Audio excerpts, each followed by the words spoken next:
All right, everybody, we'll get started in about 5 minutes. So if you can find your seat, that would be great.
All right, everybody, if you could please take your seats. We're just going to get started here soon.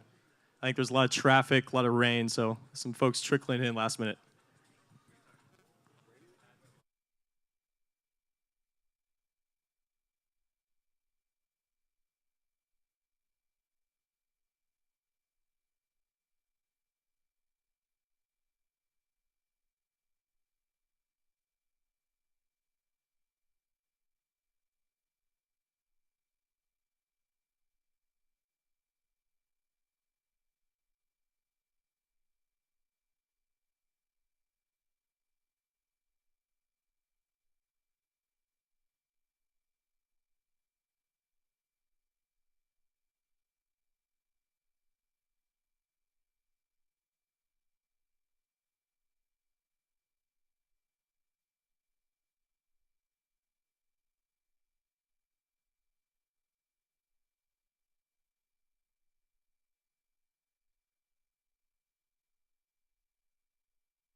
Is this on or? I was like,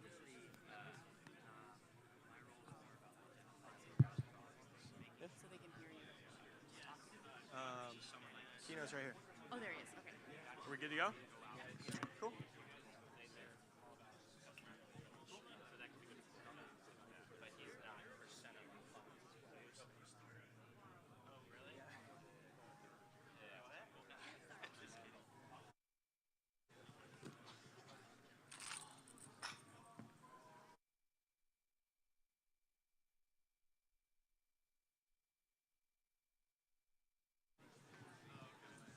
All right, everybody.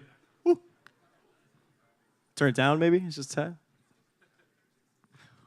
Welcome, welcome. Please take your seats. We're about to get started here. Welcome to Plug and Play FinTech Batch 9 Expo. Can I get some noise? Can I get some crowd? Get some excitement? I know it's early morning. I know we're running a little bit behind, but there's some traffic. There's rain here in California, which we're not accustomed to. For all the East Coast folks, stop bringing the bad weather our way. My name is Max. For those of you that do not know me, for the folks that do know me, great to see you again. I lead a FinTech practice here. Been here for 4 years. We have an awesome team, about 25 of us on the FinTech team. Quick high level on up to date activities that we have going on. We now have 10 offices, soon to be 10 offices.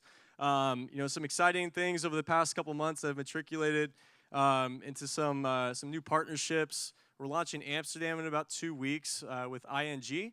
They're building out a whole new campus dedicated to startups. We're focused on digital identity. We'll actually be recruiting tons of companies, tons of startups for that program. I think all the corporate partners in the audience got an invite to the event and the launch event. If you could somehow convince your bosses to make the trip, it'll be well worth it. I'll be there. Apart from that, we had a very interesting Brazil roadshow about last month. We're launching a full program down there September 18th. So if you guys are interested in learning more about that, engaging business units or a lot of the folks from South America interested in attending, please let us know. We'll get you more clarity there. Quick high level where we stand. The program has been active for the past 4.5 years. We've accelerated 300 companies, seen a success rate of above 50% of startups, actually landing a paid pilot with a lot of the partners in the audience. Investors in 65 companies to date. We have 55 corporate partners here today, and newly to be launched by the end of the year, 10 locations in total. Here's the partners. Quick round of applause for all these folks in the audience today making this possible. Trying to hammer in on all sectors of the market, anywhere from traditional banking, retail, and commercial, mortgage lending, payment processing, auto financing. Focus a lot on the community banking sector. Illinois National, Bremer, love that you guys are here today. And then, more or less making a massive push into the asset management and wealth management industry. So folks like William Blair, Franklin Templeton, looking to kind of engage more business units like that. Jam-packed today. We have some new partners that are now joining us for this program. We have Astra International, big Indonesian conglomerate. We're actually having a signing ceremony for them today upstairs, mainly covering a lot of the activities we're doing in Indonesia, a lot of the activities we're doing in Singapore. They're a partner here. They're focused in multiple sectors with us, anywhere from finance, mobility, renewable energy, et cetera. William Blair, Franklin Templeton, thank you for kind of your trust and help finding more startups to source within those industries. We're looking for better investments there. Mr. Cooper, new partner here today, focused on the mortgage lending aspect of the business. And UniCredit, newest partner of ours. We're launching an office in Milan, mainly around food and agriculture, but primarily they're a bank. They're very interested in what we got going on. They participate in what we're doing a lot with our Frankfurt operations. Abanca, they're here today. I've been working with them. We've been working with a few other folks. They have strategic relationships like Banesco Panama or the U.S. entity. So very happy to have you guys. Quick update on investments. We've done 7 investments here total this year. We followed on for 2 of them. Some exciting companies. Extend, follow-on company. They're live fully with American Express. So really exciting things for them to come. Co-investors with folks like Point72, et cetera. But more or less, we have about 30 companies here pitching to you guys today, focused around finance, focused around cybersecurity. They're really the stars of the show. I just try and take the mic and hopefully have enough funny things to say for you guys. But more or less, thank you all for attending. We really appreciate your participation. These startups, they participate in 12 long weeks in working with us. Folks, like Trevor here spends a lot of time, dedicated full-time, kind of going all in on this program, sitting with us for those 12 weeks continuously. We have some folks here that flew all the way in from Tel Aviv just for the week, so your undivided attention to these folks is definitely something that we value. So thanks for coming. Thanks for vetting these guys. Thanks for picking up our emails when we have these startups looking to work with you folks. You guys have all been great. So with that, I want to pass it off to my colleague. His name is Rohit. He's on our ventures team, mainly leading our cybersecurity. He'll be your MC today. And we have an awesome keynote speaker for you guys. So please give me a quick round of applause for Rohit.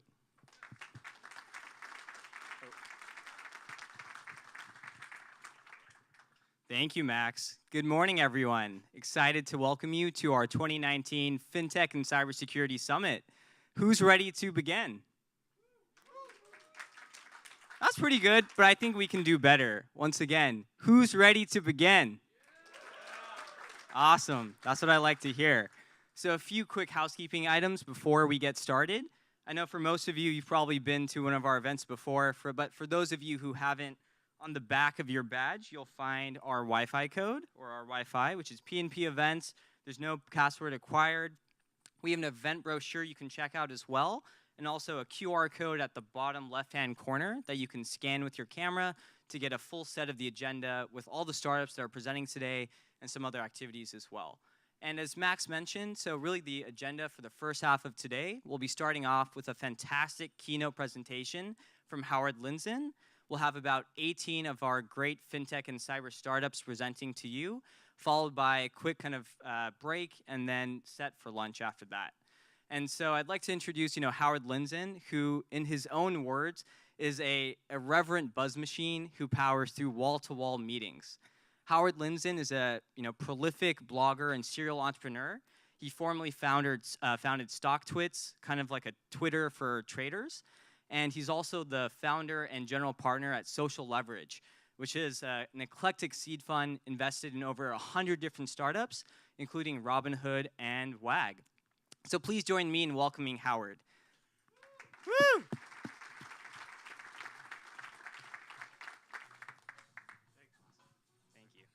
Thank you. That is a good intro. Thanks, everybody. Just quickly, I will give you a little bit of a background. I'm Canadian, and I live in Phoenix, Arizona, but mostly on a plane these days between San Diego, Phoenix, and New York. I own and operate 2 Millennials, so I know a little bit about what's going on out there when they do talk and text to me. So Social Leverage, as they mentioned, is a fund. My partner Tom is here as well. We have one other partner, Gary. It's a lean operation, 3 people. We are investing out of Fund 3, which is nearly $50 million fund. And we take lead positions. Personally, myself, I take lead positions in financial services. So I want to narrow it down about fintech's a really big space. And within the fintech space, I focus on a couple things. And a lot of it is from my personal experience, which is what I think a lot of investors don't do, but really what is one of our secret sauces at our firm. For 18 years, I was ran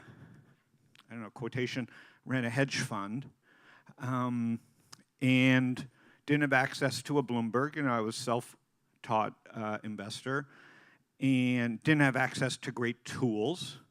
And I used to talk to my television going, wow, CNBC is really bad. That was how I ran a hedge fund. And in investing now and in starting companies, and I've started a few, it was always about how do I fix the problems that I'm personally having. And we've had our best success investing in people who have that itch as well, where they have tremendous domain experience. It doesn't have to, Social Leverage doesn't think about TAM and total addressable market, although we've said those words out loud a few times and hate ourselves for saying it. But we focus on problems that we feel need to be solved from our own personal experience. And so as I go forward through Fund 3 and walk you through how we're thinking, I think it would help you to at least understand what we're thinking about. And because it's really important that we communicate, and all fund managers should do this, and all founders need to do this, is do a really good job of, the tools out there to find the perfect investors or the right investors or to find the right companies are all there, from a venture capital side and then from the founder to venture capital side. So I have this philosophy, because I didn't have the opportunity and the tools, that I fascinated by the language of money, not just investing and trading, but the complete language and religion that is money. And we're seeing that now in new ways with decentralized assets. And it's amazing, because I said I have millennials, is they may not be so fascinated by money and material things like we were in the Best Buy and CompUSA generation, but they have anxiety like everybody else about money. Now, it can be moved quicker to them through Venmo, and so they don't have the same anxieties. They can hold up a sign saying, please Venmo me money, and problems could be solved theoretically. But it's very easy for my wife or I to send $100 to our kids. They don't have the same issues. They never walk into a bank. They have no loyalty to the institutions of the past. So there's a lot of disruption going on. So Social Leverage really, and I really like to think about how do we teach this next generation the language of this? And not just trading and investing, the actual language of money as we see now with decentralized assets. The next thing is, well, everybody's focused on assets under management in the Vanguard generation. Social leverage is focused more on what we like to call do-it-yourself or services, wealth management or trading as a service. And I'll walk you through some of our investments. So we're not thinking about, oh, how do you get to 10 trillion under management if we invest in you?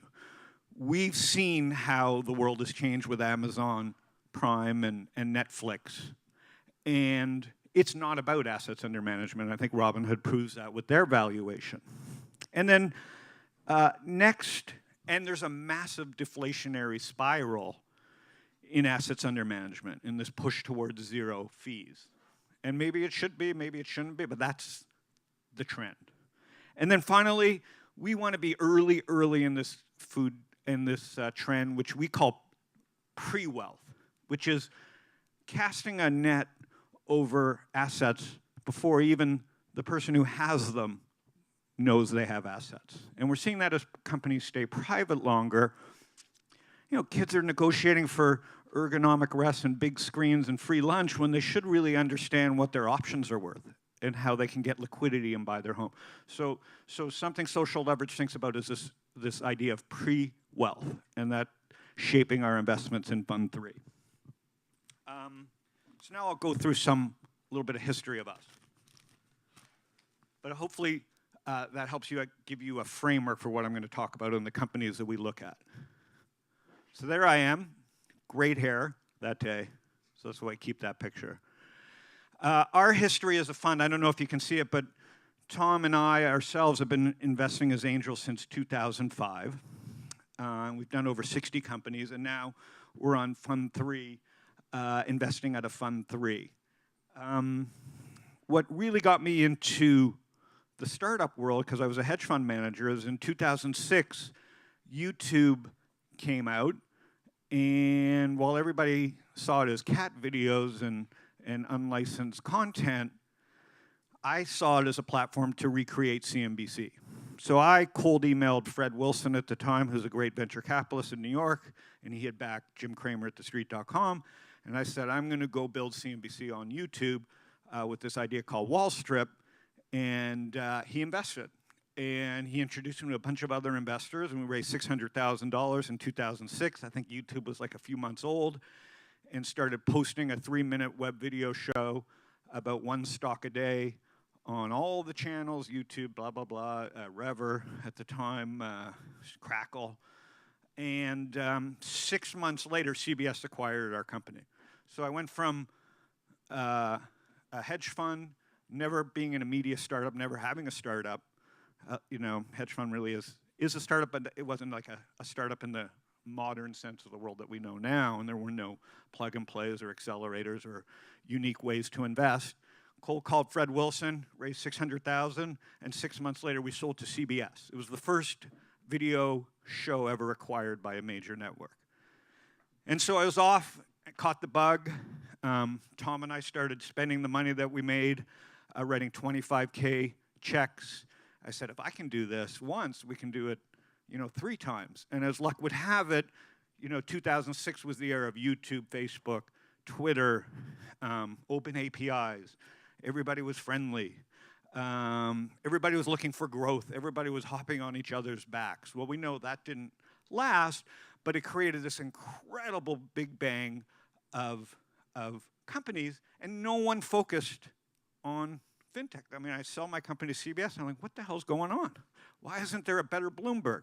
Why isn't there a better Street.com? Why is Yahoo Finance still going? Like, what is going on in this space? And so I started just continuing to write checks to try and solve the same problems that we had with Wall Street. And Twitter came along. I was texting with Fred Wilson back then on our BlackBerries, and Twitter should be the next Bloomberg. If Bloomberg's charging $2,000 a month for a terminal, and a coconut falls on a farmer in the Philippines, and the price of coconuts changes because someone notices that, and it breaks on Twitter, Well, I'm not going to pay $2,000 for my Bloomberg if it's happening on Twitter. So I called Fred, I said, Twitter's got to delay the feed and start charging millions of dollars for this. And Twitter wasn't interested in that business model. They wanted to sell ads. And so I started StockTwits. I kind of got convinced to start another company, which was, at the time, built on top of Twitter. It was called StockTwits, and it was Twitter for finance, thinking that this will last about 3 months. Someone will buy us or shut us down. And we started with the $, which was a way of talking about stocks. Sure enough, what I thought would be a 3-month hack has turned into a 13-year company. We're probably the largest social network for traders and investors and onboarding people to the idea of investing. And it's really been a phenomenal educational ride and has really helped our firm kind of find the next generation of investors. So that's a little bit about a history of me and our fund. So spotting FinTech, now you have an idea of why I can spot these trends, or why at least I think I can spot these trends. And Tom and I and Gary have been putting our money to work, since 2005 in financial services. It started with LifeLock, which is a big Phoenix company that sold for $2 billion. These are all angel investments that we've made. I started Wallstrip and StockTwits. In 2009, I went to Israel, invested in eToro, which is probably the Robinhood and Coinbase combined for the rest of the world in 140 countries. We were seed investors in AngelList and Billguard, and then Robinhood, ChartIQ, Civic, Produce Pay, and then out of Fund 3, and I'll talk about these investments, are Rally Road, Koifin, which were co-investors with Plug and Play, CoinMine, and SecFi. And I'll walk you through some of those. But that's kind of the evolution. Goldman says we're in the second phase of FinTech. I don't know what that means, but it sounds cool. And you can see that, and Goldman is really kind of leading the charge, buying and investing in startups. What's really interesting about this, because I understand stocks, is Goldman really has, as much as I hate to say it, done a fabulous job of becoming more of a software company. But yet the stock price acts like they're a bank still, which is really something young people don't understand. And one of the advantages that I have of watching the private markets and the public markets is no matter how good a job Goldman does, the margins in this new business are not as fat and rich and criminal as the margins, and I say criminal loosely, but not as good as the margins of their old business where they just ripped cash. And so even though the banks are moving into this space, the market hasn't really adjusted or accepted or believes that the banks and the investment banks will carry through on this. And so it's a really interesting time in financial services. And if it wasn't, we wouldn't have as much confidence of investing ourselves in this space, because it's a space full of really smart people and large institutions. And so one of our, I guess something that we're famous for at Social Leverage is an investment in Robinhood. At the time, by Zhu and Vlad, this is 2013, the company was called Kronos Research. They were Stanford guys, and they were out of money, and they were doing high-frequency trading, and because of StockTwits, they came to me and showed me an app that they had built with their last few dollars called, at the time, Robinhood. They didn't own the domain. And I looked at the app, and I said, if you build this, you have a massive company. And at the time, in 2013, the venture capitalists had been pouring money into this robo-advisor space. And I had written about it at the time, saying this is silly. Everybody's going after assets under management, and Vanguard and BlackRock have won that race. It's in a deflationary spot. I would talk to the VCs who were writing these checks into Betterment and Wealthfront, and I was just an opinionated asshole, I guess, but I was saying you're missing the big trend, which is onboarding this next generation. Betterment and Wealthfront may be doing a great job, but they're not acquiring customers at the right rate. This whole next generation of Gen Z and millennials, they need to be talked to differently. They have $4 in their account, and they demand incredible things from you. And because they grew up in an era of Uber, Netflix, YouTube, Google Maps. They've gotten incredible value for free. And so when Robinhood came out, everybody scoffed zero commission trading, and including me. I mean, when I got pitched the first time, I loved everything about it, except I said, why don't you charge $2 a month? And luckily, they still took my money and just said, yes, Howard, and never listened to me. So Robinhood, Tom and I met them. They were wearing Google glasses at the time, and we wrote a $100,000 check. They now have a $6 billion, just under a $6 billion valuation, and are probably the fastest growing brokerage of all time. So we're really proud of that, and I think why we spotted it is the thesis that I'm sharing here, is it wasn't about assets under management. It was about how do you create an onboarding, how do we get this next generation on board? Because you can't educate them, you can't teach them about the language of money until they do it.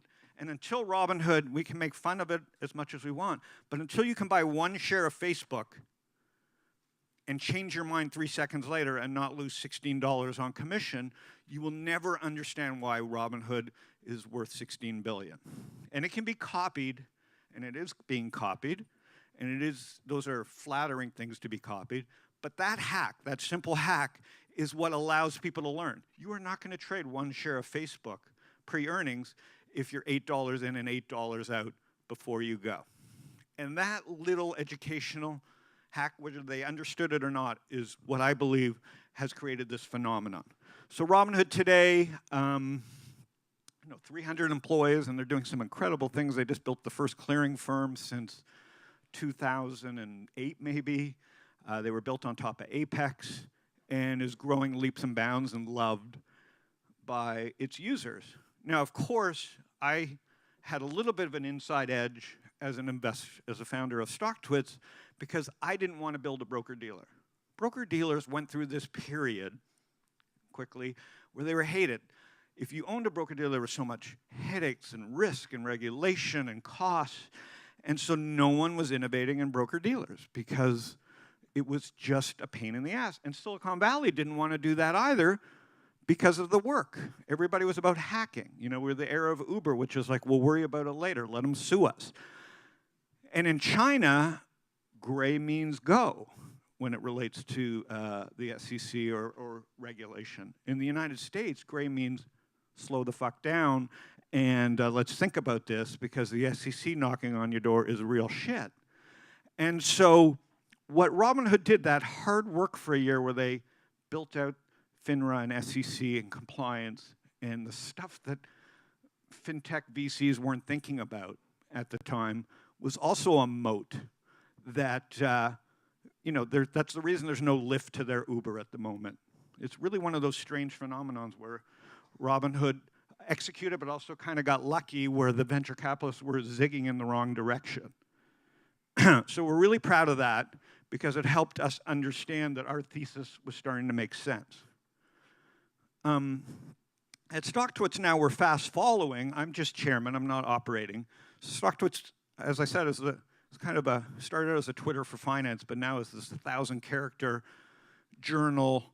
Reddit meets Twitter for stocks. And fast following now on the success of Robinhood and their understanding of not just the product, but the business model, which is Robinhood Gold, we built an app called Trade App, which will be integrated into StockTwits. So people, the 500,000 people hanging out on StockTwits all day, every day, will now have their own simple trading app to do things.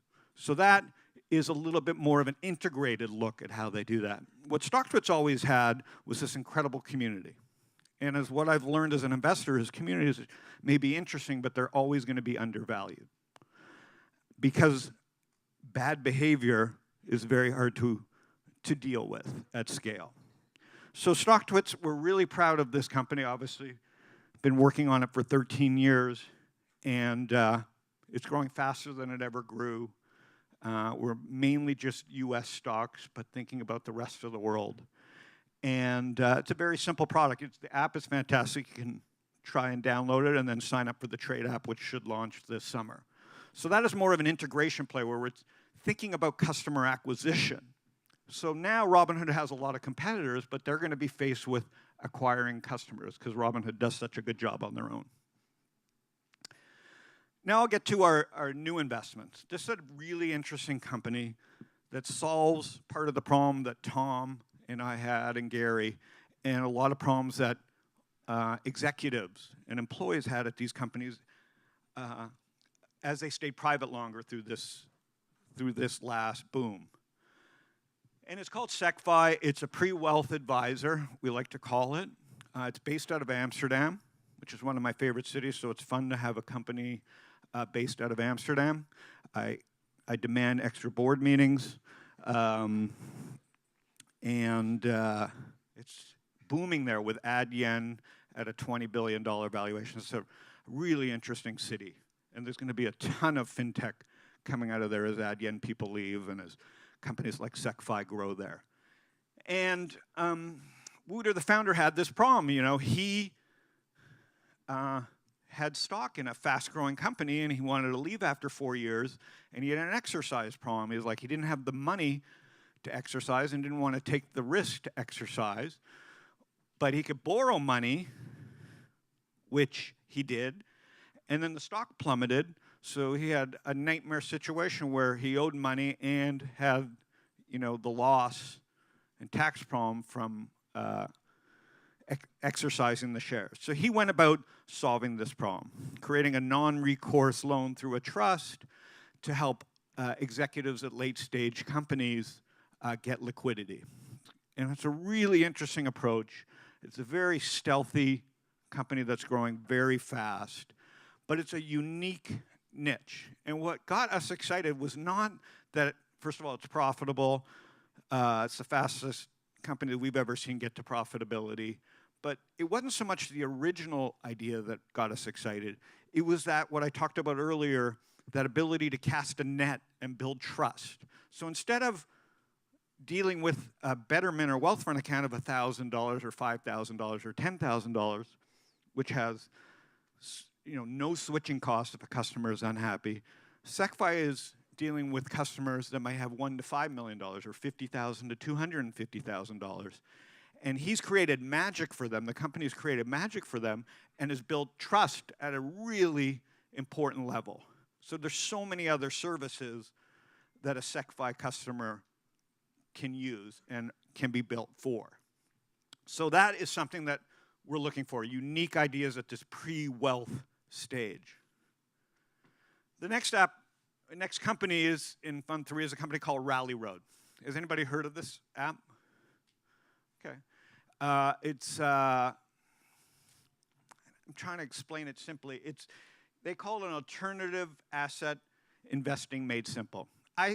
For you, I would download the app quickly because you'll have a lot of fun doing it. But basically, it's Robinhood for every other asset. What they started with was collector cars.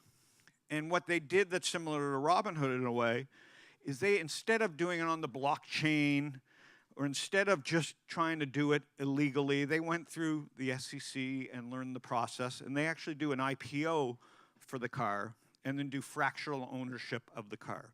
And collector cars, at least the good ones, if you have a good eye for them, there's something called the Hinckley Index, and that's been a great asset class over the last 25, 30 years.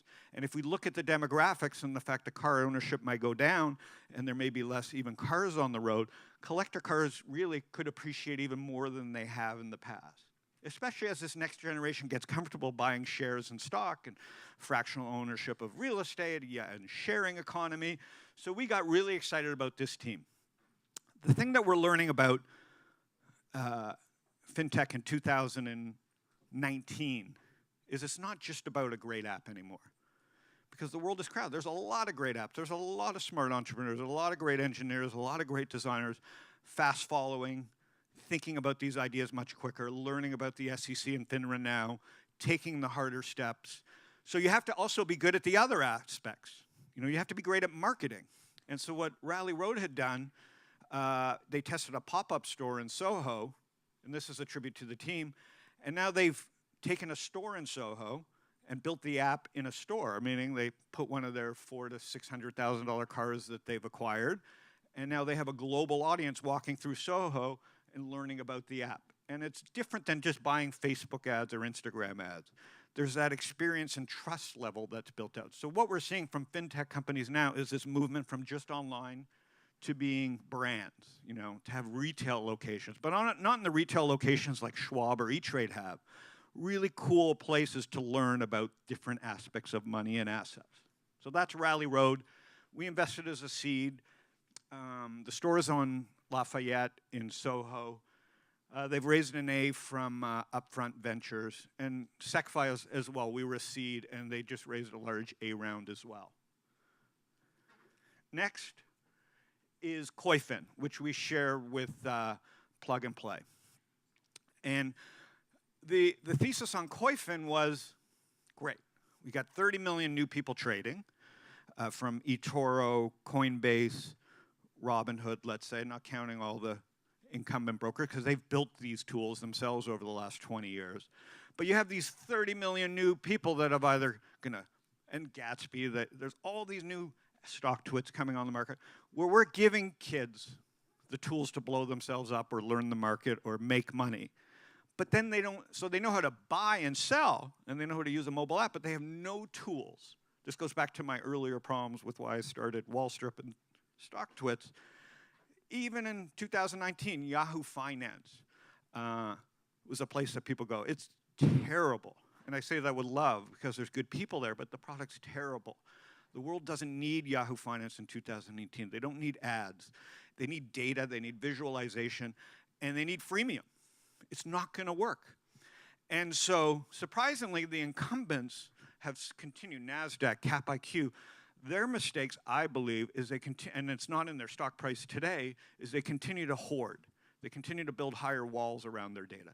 They look at a fintech startup and go, 20 grand a month in data fees. I continue to pound on them, and you in the room, to say, open it up. Don't wait for Plaid to come get you. Open it up, take warrants in these startups, help these companies grow, take equity in these companies, and help build the next generation of tools. And I think that's why fintech is always further behind, is because the incumbents hoard. And like Jurassic Park, just like in the movie, the movie starts and you go, someone's gonna get fucking eaten by the velociraptors. Like, doesn't matter how big the fence is, doesn't matter, and you're just deciding, is it gonna be the banker? Is it gonna be the kids? And of course it was the banker, because they think like we do too. The bankers get eaten. But that is the way I look at data and stocks and the markets. These walls are coming down, and so social leverage, Plug and Play, firms like us are looking to speed that up and help fund these companies to do that. So Koifin is just a beautiful web desktop, boring because it's desktop, application to let this next generation play with, get fundamental data, do analysis, do deep dives into the financials. And you know, it's growing really fast. It's not going to be one of those billion-dollar fintech startups, but it's so loved by its users because there's so many new investors that they don't have to do what I did and pay $2,000 a month or pay for the Wall Street Journal and all this media. They can go right and get this stuff done. So that is what we do. One other investment that is in here is a company called CoinMine, which, although we're not experts in crypto, Social Leverage's idea again around CoinMine was that we want to teach people about crypto. We don't have an opinion that crypto's going to the moon or HODL, or we don't know which asset may be worth something, but we want to give people the onboarding. And so what CoinMine is out of LA is just a do-it-yourself, call it the easy bake oven of crypto. You know, you buy a machine it's like an Xbox but prettier, and all it does when you plug it in is a beautiful app opens up and it turns electricity into money. And while the geeks are saying, what's my return on? So this is we're at this phase where, oh, I'm paying more in electricity than what I'm making. They're missing the point. That's like saying when E-Trade started or Schwab started, oh, everybody's going to blow up. There's table stakes for the early adopters to learn the language. And those people that invest in themselves, not so much worried about what the electricity versus what my return is, but really understand how electricity turns into money and transferring money. Those are the people that are ahead. So I think we're in that phase of crypto. And it's exciting because no one can really still explain it because no one can really visualize it.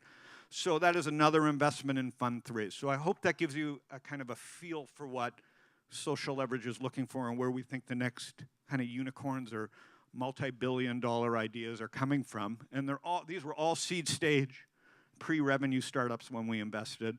And all of them have gone on quickly in the last year to raise A rounds. I appreciate your time, and I'll stay around for a little bit.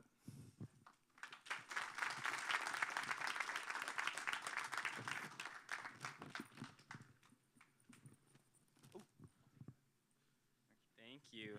And do you have the clicker as well? Just might need that too. Awesome. Thank you, Howard. That was great. Let's give him another quick round of applause. That was awesome. Right, and so as promised, the next set of activities for today is going to be startup presentations from both fintech and cyber, because of course variety is the spice of life. Starting us off today is going to be Kumesh from Exern, who apparently has perfected the Uberman sleep cycle. Let's take it away, Kumesh. Thanks a lot.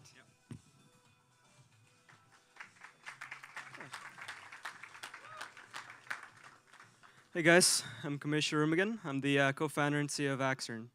So a little about what we do. The main purpose of why we exist is to basically automate a lot of workflow process within a lot of organization.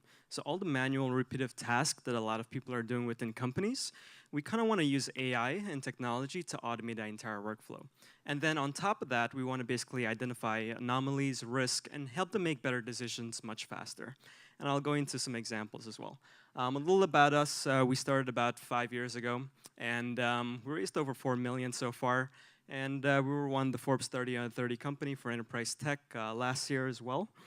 Now, one of the thing is, in terms of the use case that we're focusing on, automating research. So I was an equity analyst at Citigroup, and every day I go into work, I was looking at a bunch of different news platforms, basically identifying what are the important information that I need to know, and then send this important information, basically copying and pasting in that URL and send it to the traders itself. And then I was also looking at a lot of financial statement documents, taking out key information from these statements, copying and pasting it, plugging into my Excel model. It was just very, very tedious. And I was like, there has to be a much more efficient way of actually doing this. So at Exern, what we do is we have a platform where any firm can basically input their unstructured text data. So whether you have PDF documents, news feeds, any type of text data, you input it into our platform. And what our platform does, it basically starts tagging that document with key information it defines. And then once it starts tagging the document, it adds analytics as well. And then it basically then starts mining that document it starts tagging and looking for insights from it. So it's basically using text analytics and predictive analytics to help you make better decisions much faster. In terms of specific use cases, we're focusing on asset management at the moment, specifically with a smart research use case. So the main ROI here is basically going into an asset management firm, specifically the research department, and consolidating every single one of the research documents, their meeting notes, all their new existing newsfeed subscriptions that they have into our platform. We add our smart tags, our analytics, and we give them back that consolidated API feed, which now they can plug in through the content management system. Now, within the content management system, this information, all the information is now centralized in that one system, and it becomes intelligently searchable. And so now they can do natural language search and be like, hey, show me all the articles on the Ford recall that happened in the last 2 weeks that was coming from a reliable source. And it's able to return them back that information very quickly for them. And then once it returns, let's say maybe 100 articles, now they can even do a summarization of those 100 articles and create a one-page summary. And that kind of automates their first draft, the research report right there. So that's one use case. And the next biggest one is smart credit lending, where we're actually automating the entire workflow process of underwriters. So whenever underwriters get loan applications that's coming in and company and people's banking statement, they're manually taking out these key information from those loan applications and putting it into their modeling software. So what we're able to do is basically automate that entire process by using text analytics to extract those key information. We're basically saving them a ton of costs, ton of hours, so far the solution is working pretty well. In terms of the tractions that we have about 40 enterprise paying customers right now. We have about we did about 2.7 million in bookings last year, and we're on track to doing 7 million in bookings. And things are scaling pretty well so far. We have a team of 30 people, and we're basically in the process of closing a large Series A at the moment. And I think I have 6 seconds, so that's about it.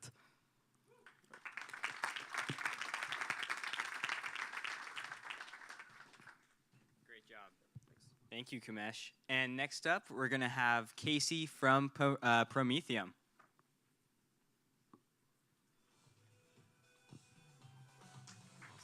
Thank you. All right, thanks, guys. Hi, everyone. My name is Casey Lai. I am the CEO and founder of Prometheum. A little bit about me. My background has usually been in enterprise technologies at companies like VMware and EMC, as well as building a few successful startups with over 400 million in exits. My two partners in crime, who are also here with me today, Dr. Shou Yang, built big data systems for a company like Google, Huawei, and Electronic Arts, and Azari Smotrich, our principal architect. Worked at places like Oracle, Model N, and Sun, building big data analytics. The board is comprised of Zeta Venture Partners, who is our lead investor. We raised about 2.5 million in our seed round, and Arnold Silverman, who's a legendary investor who's been behind such companies as Oracle, being the founding investor, Business Objects, as well as Informatica. The big problem that we're trying to solve today is that we think analytics is just way too darn hard. There's way too much time, way too much effort being spent before someone can even get the answers. Tableau actually estimates that 90% of the total cost of ownership is actually just in labor alone, and IDC estimates that half of the market in BI analytics actually all goes to professional services. The reason why this is so hard is because all the steps that's necessary to actually get someone the data to even look at. So while everyone likes to think about the pretty charts and graphs, what people don't realize, it could take you several months to even find the data, move the data, and put it in a format where someone could actually analyze it. The problem with this is you're not even sure if you have the right data until you're done with this process, and then you start all over again, which makes it super expensive and super inefficient. So at Prometheum, we're turning this on its head. We're saying, you know, it doesn't make sense to start with the data. Why don't you start with what's the most natural, intuitive thing, which is asking a question?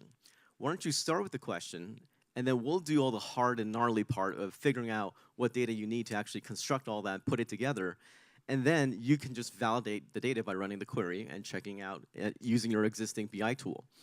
So the workflow then changes to simply typing or speaking a question, and all this gets automated in a single workflow, literally done in about a minute. So now you have time to do more projects, answer more questions, search for all the questions that anyone has ever asked in the entire organization, making the workflow just a lot more intuitive. The use cases we're going after is we believe we can now actually make self-service analytics end-to-end, so accelerating analytics projects overnight. Secondly is around data governance. We can actually give you real-time data governance while you're doing the analytics. So you don't have to wait 6 months to check the analytics to make sure nothing bad happened, or you don't have to delay the business analysts and say, you can't get the data until we've gone through this. Imagine having real-time governance for every query, every question that's about to be run. We've built a very simple, easy, intuitive product because our main customers are business people who can't code or maybe don't want to code. If you don't want to write Scala, Python, or SQL queries, this is a great product for you. Simply ask a question, type a question, and all the hard stuff that required maybe 13 tools before is now going to be consolidated on one. This team has a lot of experience in BI analytics as well as building web scale, big scale systems. We've got great investors who have successfully built huge companies like Oracle, Business Objects. We're going after a great big TAM, and we've got fantastic customer traction. Thank you.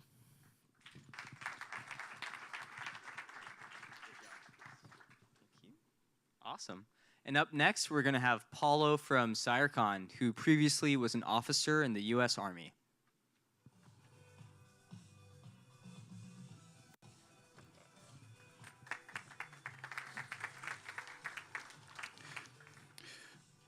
Good morning. I'm Paulo Shakarian, CEO and co-founder of Cyricon.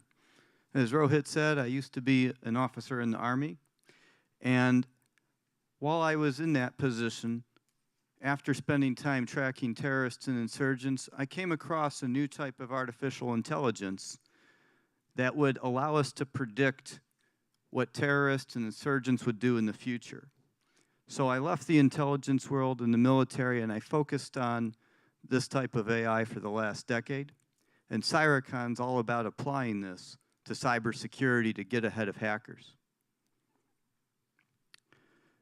Software vulnerability disclosures had been at a steady rate from 2012 to 2016 at about 4,000 to 5,000 vulnerabilities a year. We saw a massive explosion in 2017 where it more than doubled, and that trend continues to this day. Meanwhile, there's projected to be over 500,000 unfilled cybersecurity positions in the US alone. So identifying which vulnerabilities to protect, especially when hackers are only using about 2.5% in actual attacks, is not something that's going to be addressed by manpower. We have scientifically backed, peer-reviewed research that supports our ability to predict which software vulnerabilities hackers will use in the future, and this enables defenders to be more precise in what they protect against. And let me give a case study here. Real-world Fortune 500 customer, enterprise-level scan of their vulnerabilities, 8,000 unique vulnerabilities. They can't patch all that.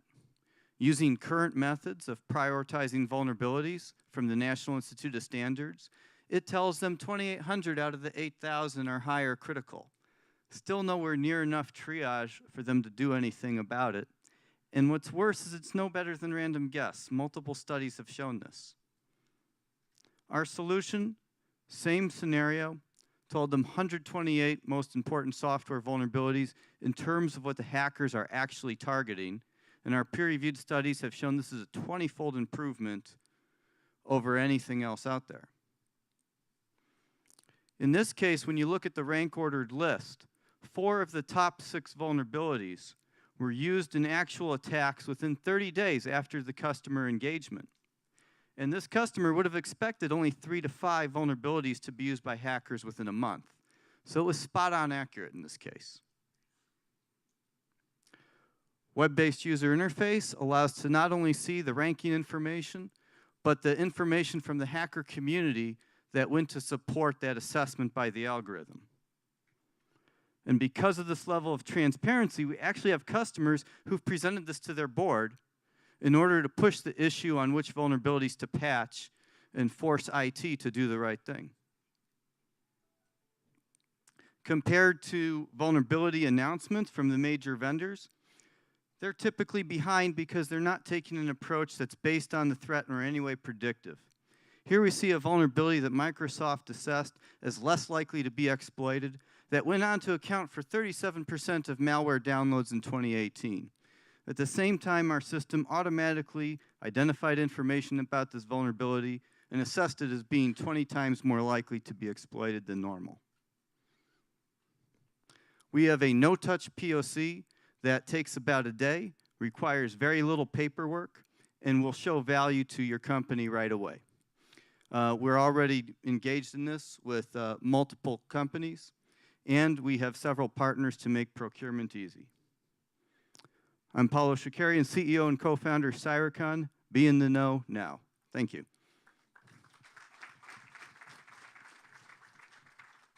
Awesome. Great job, Paulo. And up next, we have Robert from Prion. It's 4 minutes now. Where's your button? The green? Green to go. Yeah. And then it's back. Yeah. Thanks. Well, good morning. My name's Robert Gunn. I'm with Prion. If you didn't have the pleasure of attending the Selection Day event, you haven't heard about us, but that doesn't bother me because every one of you have used our technology.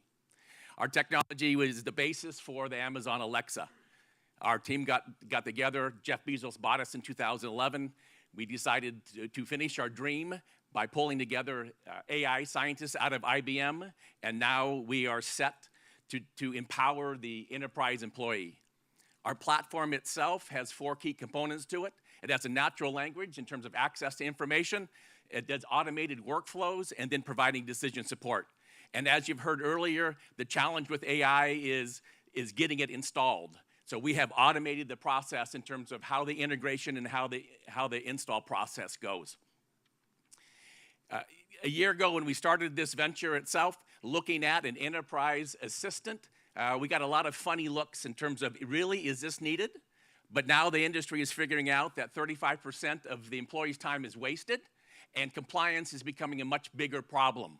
Therefore, we're getting 2 phone calls from Fortune 500 companies every single week about how do we solve this problem itself. On the theme of cybersecurity, I think this is a good way of looking at it. One of this access to information is really for it was built for the cybersecurity space itself. 85% of all cybersecurity attacks are caused from employee error. So therefore, our approach is educating the employee at the time that they need that information. Using natural language, allow them to ask questions about, what do I do with a phishing email? How do I set up this encryption? What is it that I need to do? If we divert one attack, it pays for the application all year. The other application that I think is a very good example of how the technology is being used, and that is in the help desk area. Every single, typical level 2 help desk, people call in, and they aren't able to answer the question. With ours, you could ask, the agent asks for the document, it pulls the document up, and you can ask for the question to be answered. What's behind it is a technology called reading comprehension. It's our ability to point our AI at any data stream, at any dense document, or any website. And then there's no training required, and then the technology itself allows you to start asking questions to be able to pull answers up.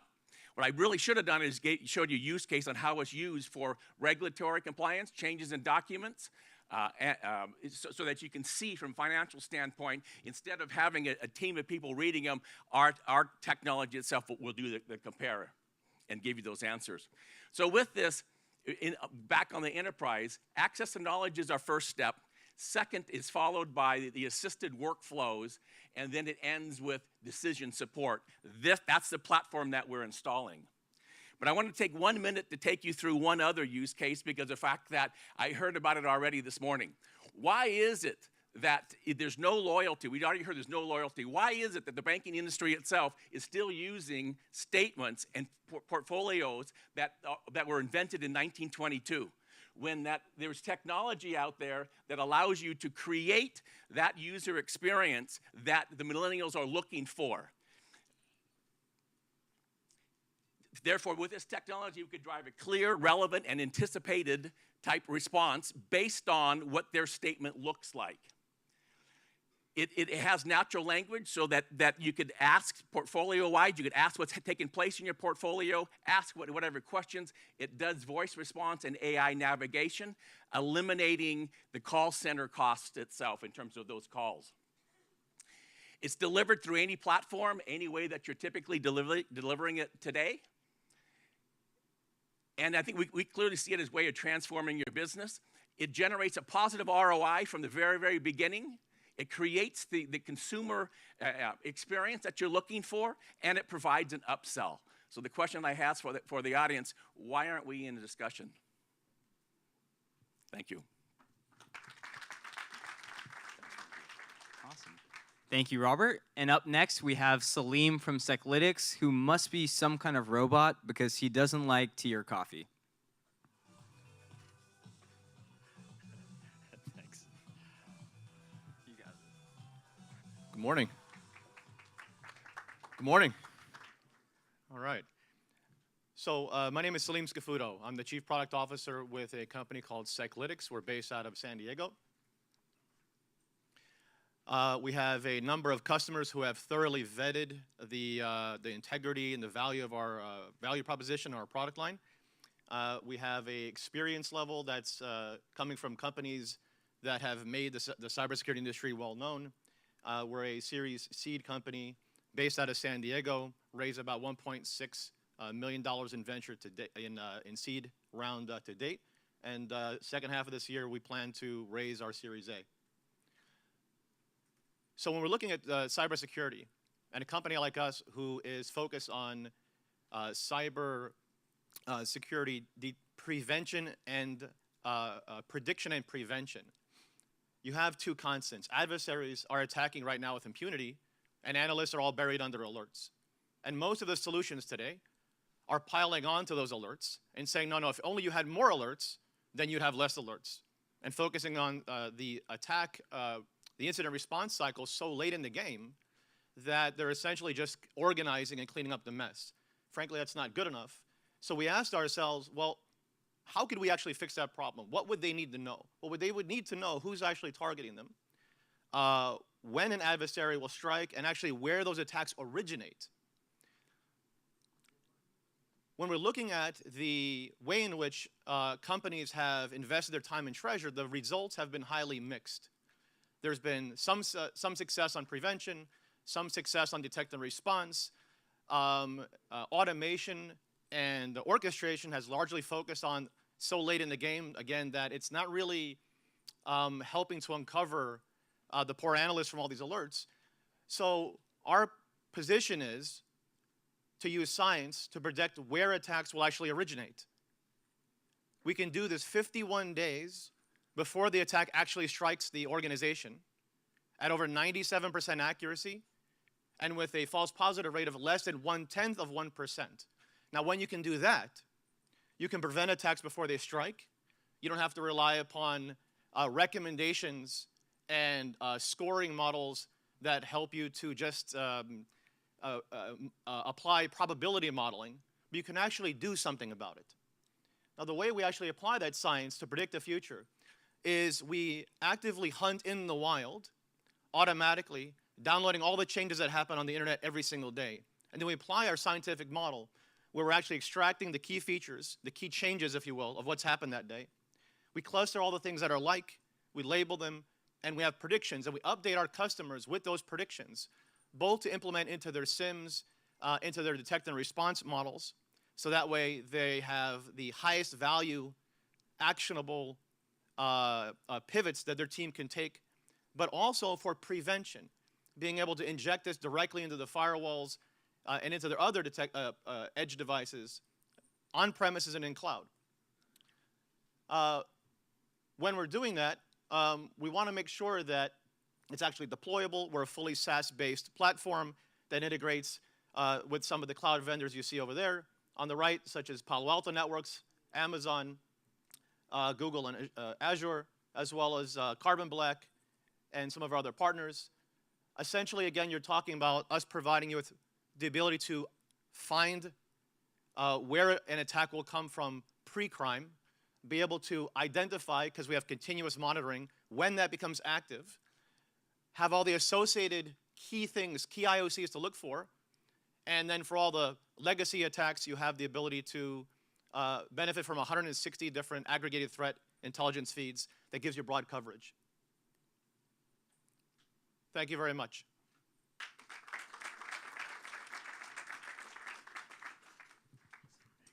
Thanks, Salim.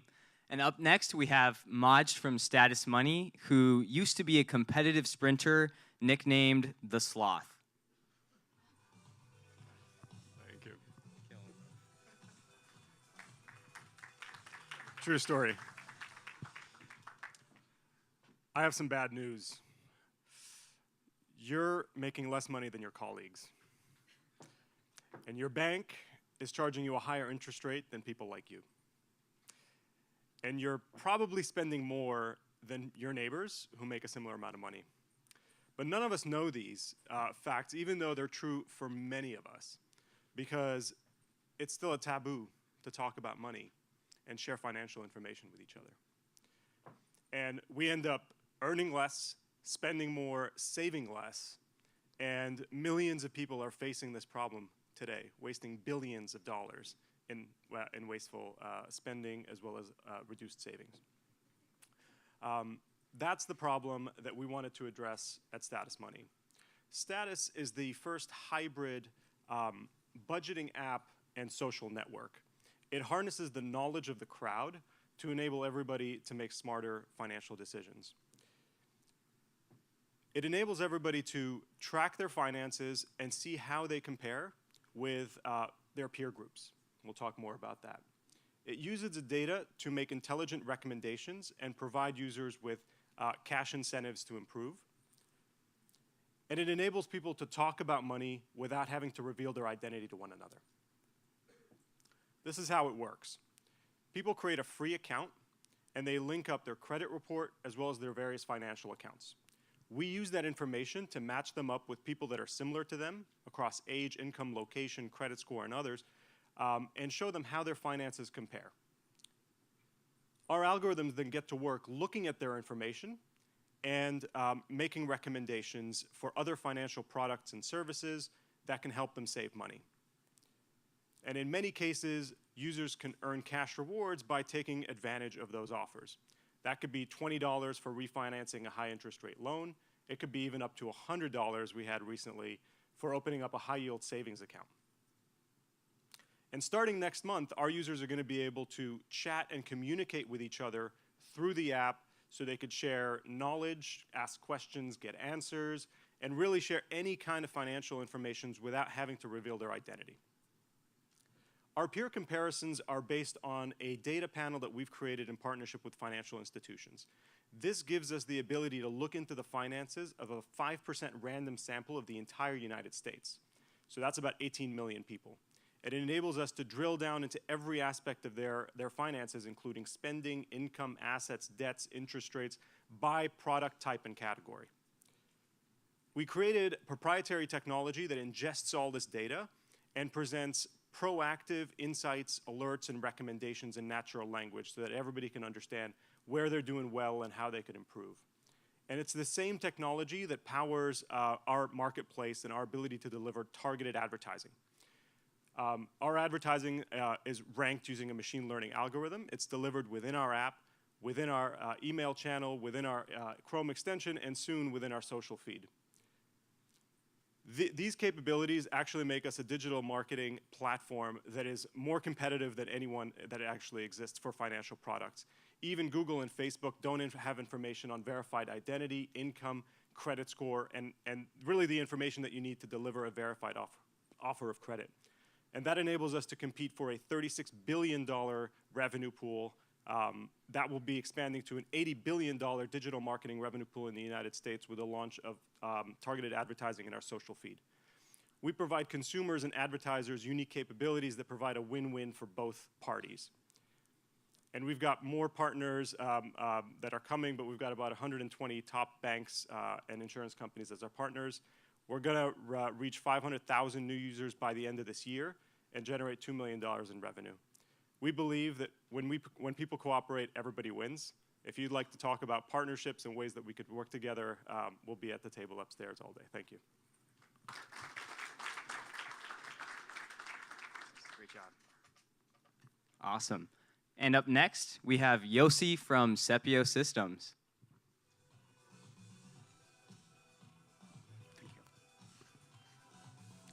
Good morning. Good morning. My name is Yossi Appelbaum, and I'm the CEO of Sepio Systems. We are delivering the only solution in the market for protection against rogue device attacks.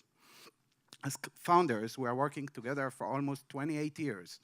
Started our career in the Israeli intelligence community and worked quite hard through 2 successful exits in the past. Other members in the management team includes our chairman, the former director of the Mossad, advisor to the company, former CISO for the CIA, and more. A simple attack scenario in our case is actually very simple. An innocent-looking device being connected as a mouse or as a keyboard to a host computer or just plugged into the network. By doing that, the attackers are actually gaining access to the network, and by doing that, they are able to exfiltrate data from a secured network running below the radar of any deployed cyber solution. In the picture, you can see a normal-looking mouse. Inside of it, there is a small hardware implant That was actually found by a tier 1 bank in Europe just recently. The attack tool was actually running commands and being able to exfiltrate data from the host computer. It actually sounds like a James Bond story, but it's not. Just in the last year, we found dozens of attack tools like that hidden inside global organizations all around the world. Sepio rogue device mitigation tool is actually filling the gap in security against such attack tools.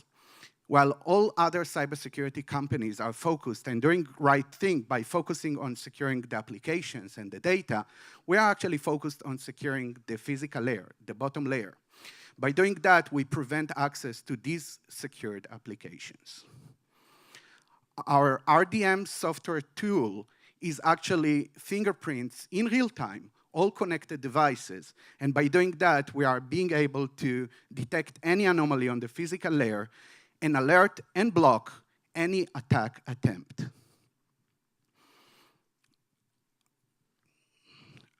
Sorry. Easily deployed and flexible, fully integrative into the organization, we are being able to span into any size of organization and being able to protect both the network and the endpoints. In the last 3 years, we've got a remarkable market recognition. Our growing list of customers spans across all market verticals. We have tier 1 partners, including Microsoft, Tech Data, SHI, and more. We also got an unparalleled media coverage from Bloomberg, Forbes, and many more. And we've got multiple awards, including the last recent Frost & Sullivan 2019 for best practices in our market segment. We have prominent investors, including EDP Ventures from Portugal, Mindset Ventures from Brazil, Pico Partners from Israel, and of course our hosts, Plug and Play. Thank you. We are a global company headed in Maryland, and with R&D center in Tel Aviv, we are doing business all around the world. We'll be more than happy to see you upstairs talking to us. Thank you so much. Thank you, Yossi. And up next, we have Maydad from Charge After, which is actually a plug-and-play portfolio company.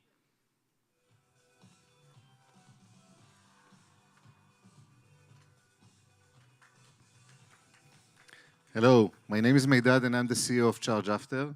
I'm excited to be here. Charge After is the most advanced point-of-sale financing platform today. We are creating the future of credit. We are the first global network that provides complete solution for point-of-sale financing, connecting lenders, merchants, and consumers at point of sale. The problem we are solving is extremely simple.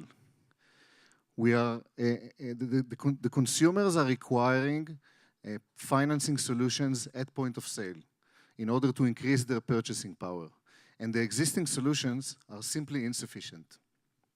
Credit cards are expensive and limiting, and actually many consumers in the millennials generation choose not to use them, 63%. Single lender solutions have very low approval rates and are failing in trying to fit one solution to all consumers. The solution is a single platform connected to multiple lenders, enabling the consumer to get the ideal financing offer for them, personalized and optimized, and for the merchants to increase conversion and approval rates, leading to better user experience and substantial increase in revenues. This is exactly what we have achieved in Charge After. An innovative platform matching the consumer profile with the most relevant lending proposition in real time, based on smart algorithms and data analysis, yet keeping the solution and the consumer experience simple, fast, and seamless. Let me show you how it works. This is a real-life example from Wayfair, one of our clients. When the consumer is reaching the payment stage, the checkout, then he can choose us as the same as he's choosing credit cards and PayPal. So he's choosing us, filling 4 pieces of information, very basic ones, and based on those 4 pieces of information, we are matching his profile with the most relevant financing proposition available in our network. He's getting the most relevant offers for him, choosing one of them, confirming the terms and conditions, and that's it. He just completed the purchase. Simple, fast, and seamless flow, yet personalized and optimized for this specific consumer. The results are phenomenal. We are processing big volumes, and we were able to lead our merchants to 30% increase in revenues, 52% increase in average order value, and to staggering 85% approval rate, 3x more than the industry average. What we are doing is a true revolution. We are connecting the fragmented point-of-sale financing space in a similar way to what Visa and MasterCard did many years ago in the payment space. We are in a hyper-growth mode, adding more merchants and banks all the time. We recently completed an A round with leading VCs and global banks like BBVA and Synchrony. And we would be happy to speak with any bank or a merchant that would like to join our network or to learn more on how they can use our technology in order to increase their product offering. Thank you so much.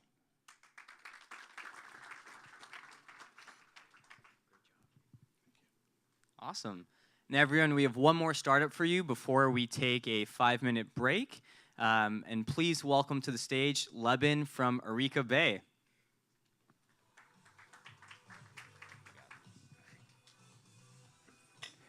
Thank you. I am the last one between breaks, so I will try to go fast. And Arica Bay is the third startup. Many of my co-founders, I am the co-founder and CTO of Arica Bay. And many of us actually is the third startup. The first startup we did, it was Introvert, which is part of the IntraShield family of McAfee now. And the most recently, I was the co-founder of Netskope. We helped build the cloud asset security broker. So through all those years, we put our years of experience building intelligent network security to work and build a detection and response systems for service mesh. So why detection response and why service mesh? It's all due to something called the digital transformation. A lot of enterprise are adopting new application architecture and new application development process as part of their digitization transformation. And the DevOps teams has a lot of tools to make sure the application is running, have a safe runtime. And conventional tools has been applied by network operation team to making sure that like that solid blue box up there has a gateway and making sure the connection between the services are safe.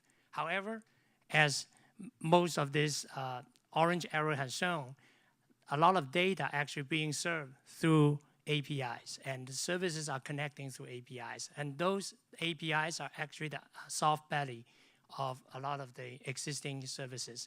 Due to time constraint, I'm not going to go through each of the incidents where bad actors actually exploit application logics and API soft spots to actually lead to multiple millions of data record being leaked, so much so that Gartner make a prediction that in a few years, API level abuse will become the major vector for data.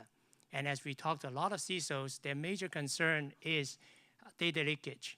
And if API is the major vector, people has to worry about it. So that's why we bring a detection response simple formula to achieve enhanced API level security. We start with detection. We have a zero impact, no code change to for the developers, no disruption to the topology. And we apply some machine learning AI to adapt our network sensors to understand the API structure that empower a response module that can take extremely target response. So rather than based on the coarse-grained information, such as service A of IP1 send X number of volume of traffic to service B, it actually can tell that service A on behalf of a user X, based on the sessions, randomly generated sessions, making a call, an API call, the parameter of which seems abnormal. And based on that, we can take rapid response just for that particular session, just to terminate that particular session for that user. And effectively, we achieve a dynamic API risk management and data loss prevention through this process. So a lot of our customers start out with just discovery, putting our sensor in place, understand what's going on with the API, and then move on to build a system that can automatically adapt as the application goes through a rapid CI/CD process. So my time is going up. So just if this problem statement resonates with you, if the approach we take seems valuable to you, please come to our demo stage and we can show you exactly how we achieve what we claim to do. And if you have any use case in mind you want to discuss, please come talk to us. Thank you.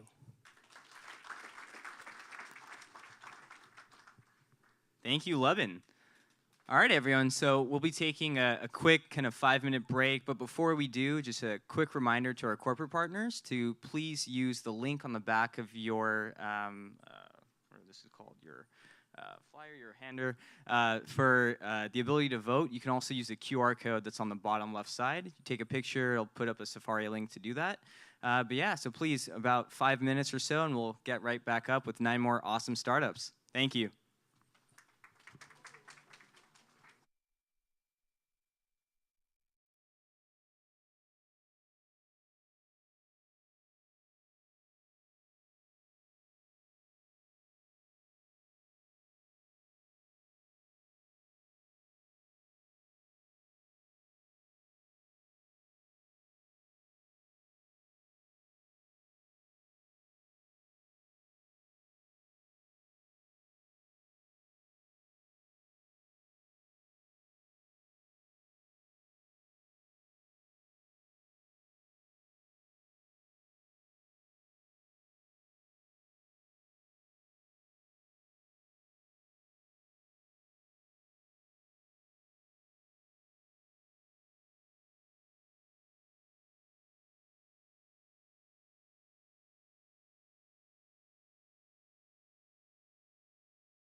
was 3 times forward. I had to stand on stage while I'm pitching. You see the video. While I'm pitching, I'm going backwards like this. Exactly. So it's how you handle it. But if I would have made a big deal, it would have been bad. Then it would have been worse, exactly. They don't even notice. They don't know. They got so much going on. She's making a sign for you right there for it to go. Hey everyone, thank you for your patience. Let's start getting back in our seats and we'll proceed with the next 8 startups we have prepared for you.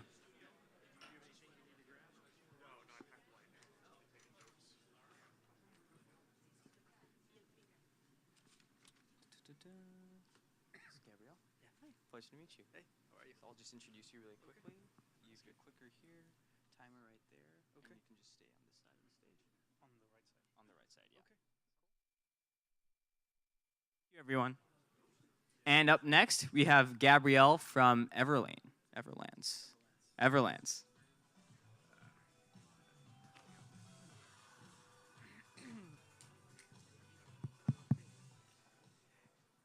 Hey everyone, how are you? My name is Gabriel and I'm CTO and co-founder of Everlands. And so by the end of 2020, there's going to be about over 100 million mobile workers in the US. And so if you're one of these people, you have several problems that you have to deal with, day in, day out to sort of manage your work. And one of these very painful processes is having to track your mileage and expenses for work. This is a very painful process. It takes about 1 or 2 hours every week, and it's very error prone. So it's easy to over-report or to under-report your expenses, which is a problem. And then it's also very easy to lose your reports. So this is kind of a big problem, and we think is a very exciting entry point into a very large market. And so what Everlands does is it helps you do all of this automatically and in a way that saves you time and money. So Everlands, on average, if you're an independent worker, saves you about $3,000 a year on taxes. And this is not deductions, this is actual savings. And it also will save you hours every week in just drafting these expense reports and having to remember to log every single mile and expense. Doing reports is also super easy. It's just one click away. And all the records are always backed up, and you can access them whenever in the future. So that's a screenshot of our app. Essentially, that's an example of a drive. We built a GPS-enabled algorithm that will take in multiple signals from GPS and the accelerometer on the phone to track you automatically without you having to press a start and stop button. And it'll create this mileage log for you. And then you just swipe either left or right to classify it as work or personal. So we have over 70,000 paying customers already, and growth has accelerated these last few months. And so we are excited to continue building on top of that growth. The way we make money is that we charge a subscription. So on average, we charge $60 per user per year. And we've recently launched a new product called Teams. And so this Teams product helps companies digitize and control the mileage reimbursement for their mobile workers. And so the problems that this solves specifically is that it's very difficult to validate mileage. The claims are typically overstated. It's very time intensive. Nobody really likes to do this, and we have everything to solve this. So we've built GPS accuracy and verification. We have built a complete dashboard. We have fraud detection, and we save many hours every week for actual workers and administrators. So turns out this is a very big opportunity. There's over 100 million, or there's going to be over 100 million mobile workers in the U.S. We started out catering to the individual worker, and we're moving our way up market. And we think that there is a historic opportunity to create the connective fabric between companies and their or organizations in general and their mobile workers. And we're starting with productivity, such as expense tracking. The way we're already moving up market is bottoms up. So somebody will download Everlands, somebody from the company. They will send the report to their company. Then the finance or the administrator will require everyone else to download Everlands, and so we get forced adoption. This is working really great. We cater to both independent workers and employees, so this sets us apart from the competition.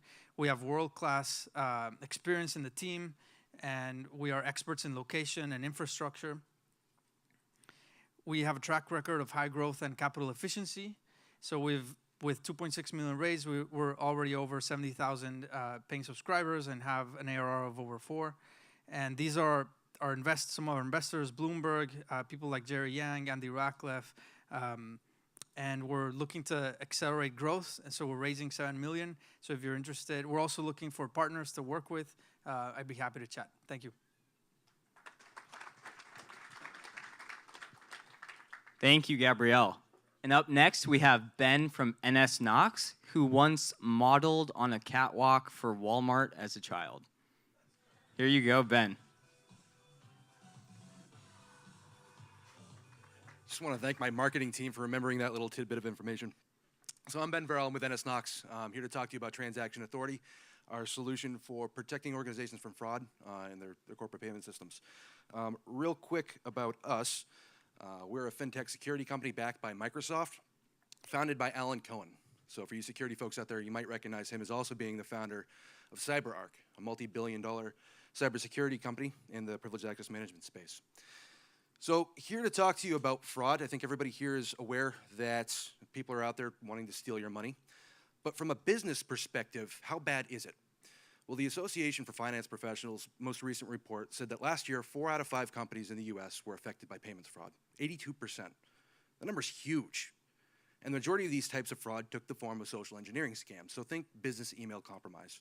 So fraudsters impersonating C-level executives or vendors to trick your finance people into sending payments to fraudulent bank accounts.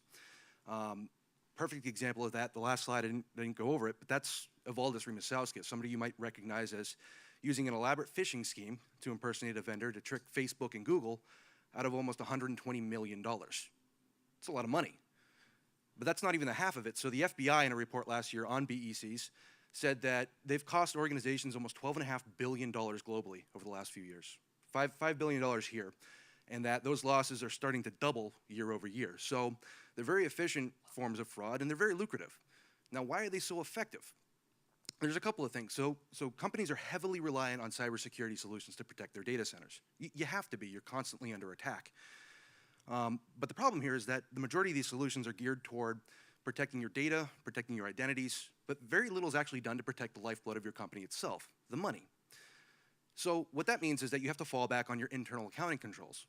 Well, that's a problem too, because in another report from the SEC last year, they said that the reason that these types of fraud were so successful is because they were taking advantages and weaknesses of your internal accounting controls because they weren't properly adjusted to meet the current risk environment of today. So what can you do? Well, we believe that you have to take a step back and look at this problem holistically from a perspective of the entire journey that a transaction makes. From you as a buyer, or excuse me, you trying to make a payment to a supplier or a vendor with the bank facilitating that payment. Now, every point along that journey, you're exposed to some risk, some of which we just talked about. But we think that you can distill these challenges down to a simple set of questions that if you're able to answer them, you'll be able to stop the majority of these types of fraud from being successful. So that's this. So how are you making sure that you're paying the right vendors, the right suppliers, and that the bank accounts that you're making payments to are legitimate? How are you making sure that the payment files themselves aren't manipulated with or tampered with in any way? And how are you making sure that your employees themselves aren't falling victim to any social engineering scams and that your controls are actually being strictly enforced? So that's what we do. That's what Transaction Authority is for. Transaction Authority is an external layer of protection on top of the systems that you're already using today, your payment systems, your ERP, to provide real-time multiple verification checks to protect your systems. So we're making sure that those accounts are legitimate, that the vendors you're working with are the real deal, making sure that any kind of anomalous behavior that might be happening when these transactions are being initiated are caught, and that we're sending out-of-band notifications to key stakeholders within your organization to make sure that these scams aren't successful. Now, I'm just about out of time here, but I'd love to get into more detail as to how we're protecting you on each point of that journey. So come see me upstairs at my table. I'm Ben Verrill with NS Knox, and hopefully I'll talk to you guys soon.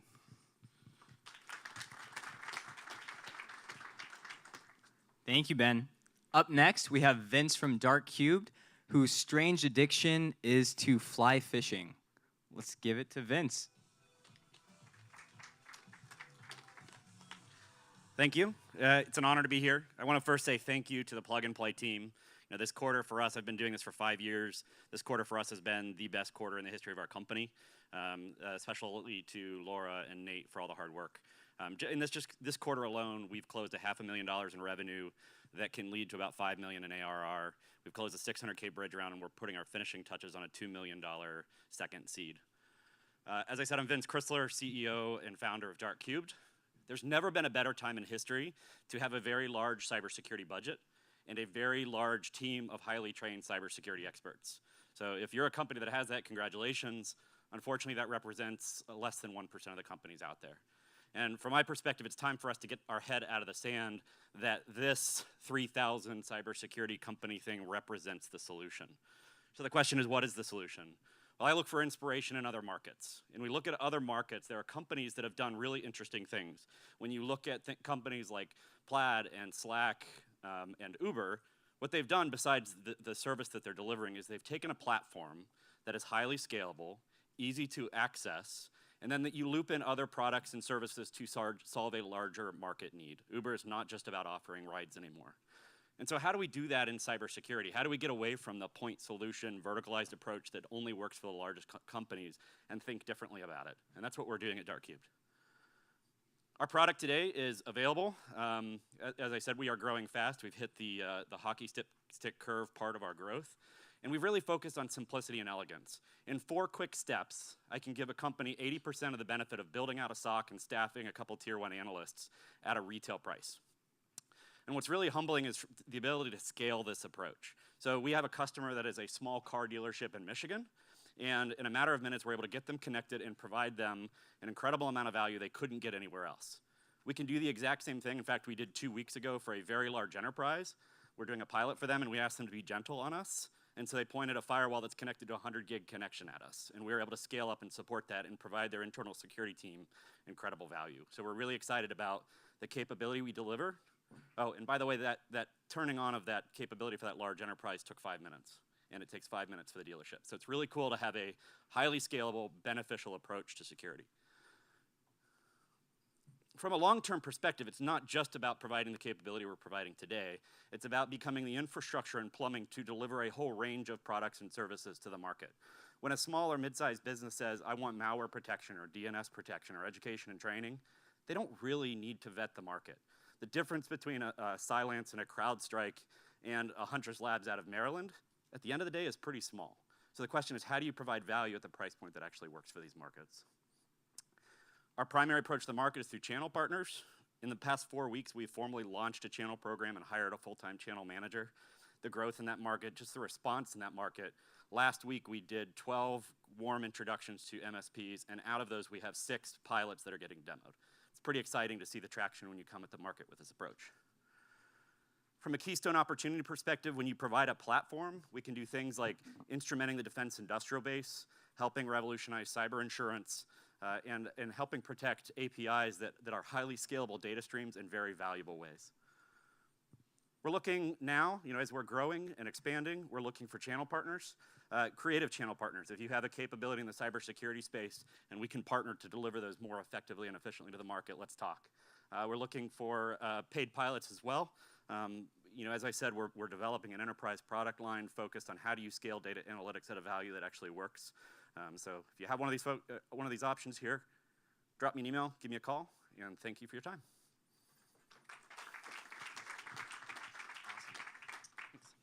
Thank you, Vince. And up next, we have Ryan from Sparker, who's a 2-time survivor of the annual Running of the Bulls in Pamplona. Thank you. Which one is which? Green is forward. All right.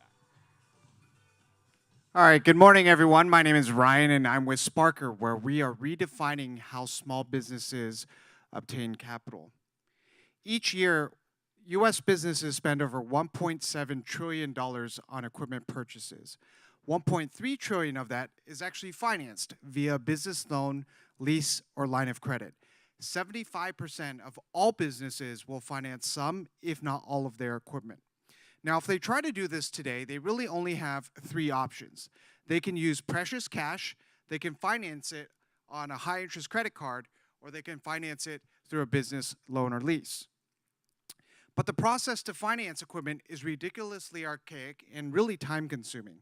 Before I started Sparker, I completed a small $5,000 loan for a local print shop that required over 150 emails, 150 calls, and 2 faxes. This is not how people want to do business in 2019. So I've been in the equipment leasing industry for over 10 years, and I owned and operated my own equipment leasing company where we've helped 6,000 small businesses finance over $100 million of equipment. Our CTO comes from loanDepot, which is the second largest originator of mortgages in the US. And his specialty is building secure and compliant financial infrastructure systems. Together, we're creating a platform to replace people and paper with software and technology. This is the process today, and it takes 3 months to complete. This is a Sparker difference, and we're able to complete in just a matter of minutes. We do this by allowing customers to apply for financing directly at the point of sale. With just a click of a button, the customers and the vendor are able to see if they're approved, what the rate is, and what their monthly payment is. Case in point, we had a customer come in who was looking for $15,000 worth of equipment. Under traditional equipment financing programs, we were able to get him approved, but the rate was egregiously high at 33%, and it took 3 days for us to get that approval. We then ran it through the Sparker platform, and not only were we able to get him a better rate at 12%, it was then approved instantly. What this meant is that the customer was able to get better financing and ultimately purchase more equipment from that vendor. So there are 30 million small businesses in the US today, and every single one of them needs some type of equipment. Even the startups that are in this room need computers, servers, office furniture, some type of equipment that is essential to their business. The small ticket leasing segment that we're addressing is a $450 billion opportunity per year, and it's continuing to grow. Right now, we're not a balance sheet lender, but we're looking to bring on our own funds to fund the small businesses that we originate, and we're looking to do that by January 2020. So we've onboarded 10 equipment vendors since the beginning of this year. They're seeing 21% increase in applications and 32% increase in average ticket values. We've grown 21% month over month and originated over $8 million in loan applications since the beginning of this year. We are the first company bringing equipment leasing directly to the point of sale. We're operating in a huge trillion-dollar market, and we have an experienced team to redefine how small businesses obtain capital. Thank you very much.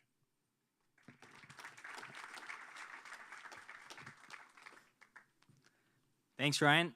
Up next, we have Tal from Resec, which is one of our fantastic portfolio companies. Let's welcome Tal.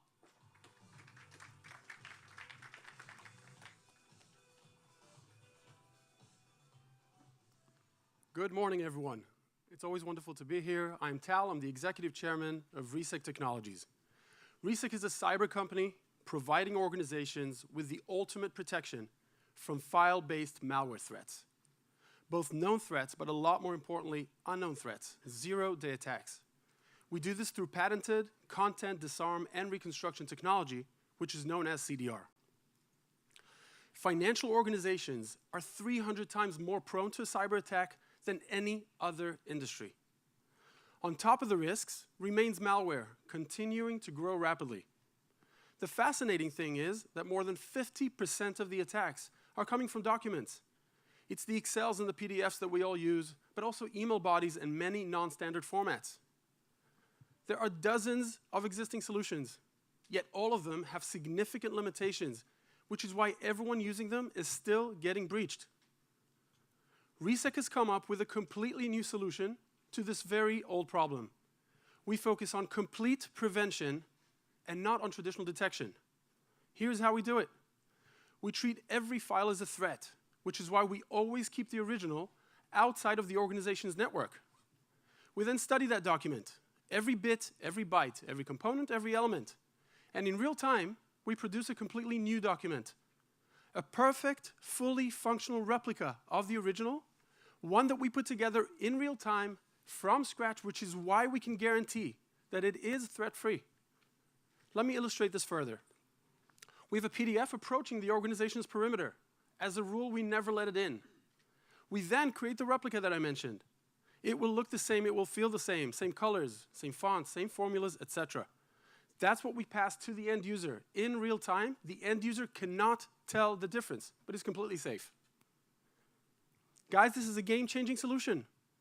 We offer our customers complete prevention, minimal impact to BAU, and a solution that's easy to deploy, maintain, and integrate with existing solutions. Our customers, well, they tell us that with Resec, they get a good night's sleep. It's not that common in the cyberspace. We're a proven solution. We've been in the market successfully since 2014. Our technology's been awarded 2 patents, and another one is pending. We hold the highest level of certification, and most importantly, we proudly protect dozens of organizations, literally a case study from every industry. Some examples here. On the left, you can see military and defense organizations. These are Israel's most protected organizations, arguably the world's, including the National CERT. You can see critical infrastructure, such as the National Water Company, National Telco, oil and gas companies, airlines, government offices, and obviously relevant for this group right here, Bank Hapoalim, largest bank in Israel. We process more than 3 million files a month for them. The Central Bank of Israel, and Deloitte, which I'm sure you all know.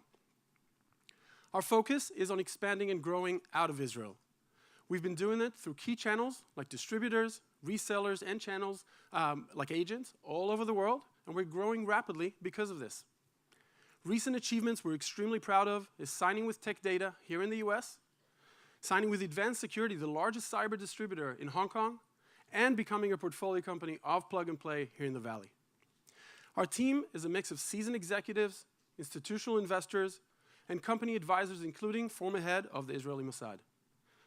I'll be happy to have a conversation with every one of you, or any one of you, and share how we can better your organization's security. Thank you so much for your time. Great job. Thank you, Tal. And up next, we have Srini from IGO, whose nickname is Mr. Flexible, and you can ask him why later.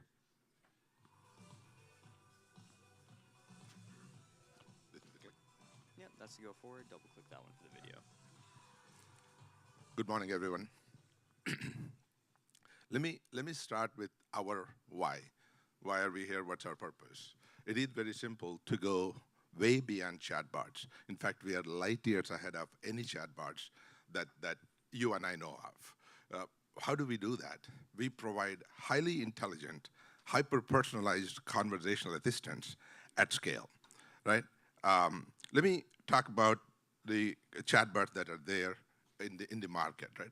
Pretty much every chatbot that you and I know of, the Alexas, the Siri, dozens of smaller companies, all of them suffer from the same limitations. They don't remember what you said 2 sentences back, much less 2 days, 2 weeks back. They cannot learn any new information interactively. They don't understand context or complex sentences. They cannot reason with you, therefore, you cannot have any meaningful ongoing conversation with them. If you had a human assistant with these capabilities or lack thereof, how long would you employ them? And this is what market is seeing today. So 94% of chatbot users are frustrated with the usage, number one.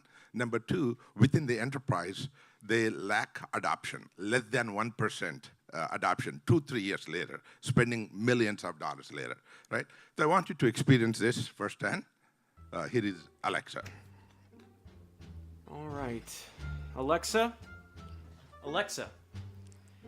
add chips and guac, napkins, and 3 bottles of wine to John's birthday list.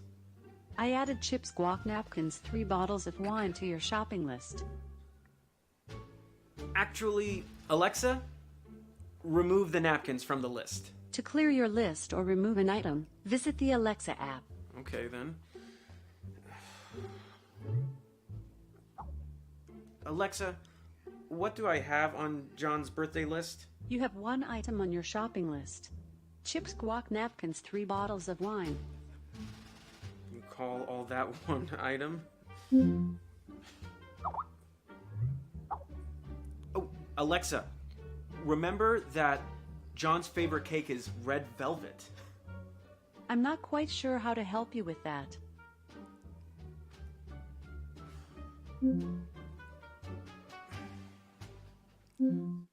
That was Alexa trying to do some basic stuff, and 10,000 people at Amazon work on it, and they have spread billions of dollars. Here is Igo trying to do similar things. Now, we don't need any hardware device. Just to show the capability comparison, we put Igo's brain into Alexa. We're still using Alexa's speech recognition. Here is Igo. All right, let's make this happen. Igo, Hi there. What's on your mind? let's add chips and guac, napkins, and 3 bottles of wine to John's birthday list. Good morning, Sam. I don't know what guac is. Oh, guac is the same thing as guacamole. Okay, creating John's birthday list. Is that okay? Yep. I added chips and guacamole, napkins, and 3 bottles of wine to John's birthday list. What was the food on that list again? Chips and guacamole and 3 bottles of wine. Actually, let's make that 5 bottles. Sure. The list is now 5 bottles of wine, chips and guacamole, and napkins. Great, let's send it over to June. And ask her if there's anything I'm missing, please. Sending John's birthday list to June via email. Wait, always contact June by Skype. Okay, sending the list to June via Skype. Oh, remember that John's favorite cake is red velvet. Got it. Fantastic. So that's an entirely new experience, as you saw. That's why we say it is light years ahead.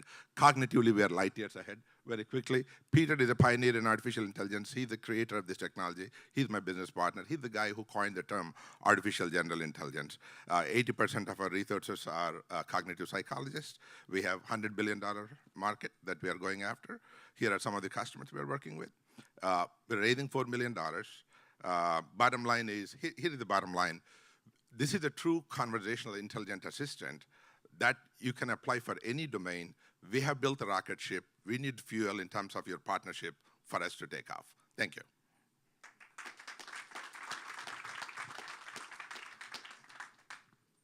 Thank you, Srini. Up next, we have Brett from Attack IQ, who was on TV when he was 6 years old. Take it away, Brett. Thank you very much. So Brett Galloway here to talk to you about Attack IQ for a little bit of time. I'm going to start with a horror story. Security companies often do that. We're a security company, so I'll do that too. We have one customer who's a bank, and they deployed our product initially on 5 ATM machines. We're able to breach 2 other ATM machines. We're able to move laterally and breach 300 more. You may be asking, that sounds pretty bad. But the real horror in this story is the fact that they were doing everything correctly. They had a modern name brand EDR solution on their endpoint ATM machines. They had a modern NAC solution to prevent lateral movement between machines. They had a modern SIM solution and a SOC to monitor that SIM. They were using the right products, using the right form of action in order to protect the integrity of their ATM machines, and yet every single component in that system failed. The EDR solution failed, the NAC solution failed, and in the cases where the EDR solution didn't fail, it failed to report to the SIM, and the SOC sat there not knowing that anything had happened. So Attack IQ's reason for existence is to solve this problem. If you're building software, if you're developing drugs, what do? You have complex systems, and the first and most important thing is to test, measure, and feedback to make sure those complex systems work. Yet every day, all of us, not just our enterprise customers, are dependent upon systems whose protections and controls are not tested, and they are complex enough that they're often broken. So what is needed is a solution that can continuously validate that those security controls are working, and that's what Attack IQ does. We do that in the most straightforward way possible, which is to build an automated platform in which you deploy test points within your infrastructure, and we attack you. We attack your infrastructure, we attack your controls, and when those controls fail, as they often do, we tell you what controls didn't work, and we tell you what to do to fix them. We do that with a completely open platform. We do that for over 60 customers, including a number of name brand customers, including tech companies that you would recognize. And we do that with a tool that leverages a rich library of scenarios that Attack IQ has built, and also using scenarios that our customers build themselves. The primary use case for Attack IQ is to operationalize MITRE ATT&CK. MITRE ATT&CK is a framework built by MITRE that classifies attacker behavior, and its use within enterprise security programs is spreading widely because it's the first general way that enterprise security teams can think systematically about adversary behavior. AttackIQ's primary use cases are in the red team to augment the red team's efforts to attack their infrastructure, and on the blue team side of the house to validate their security controls. So in this room, how many of you are confident that the security controls and program you have in place are adequately protecting you? So you don't need to talk to AttackIQ. Everybody else, come and talk to us because we can help you. Thank you.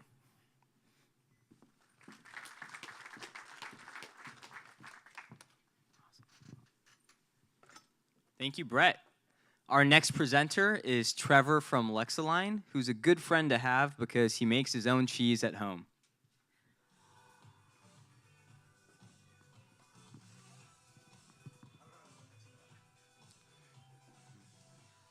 Hello, everyone. It's just before lunch. Your neighbor's stomach is growling, so I'm going to go fast and loud.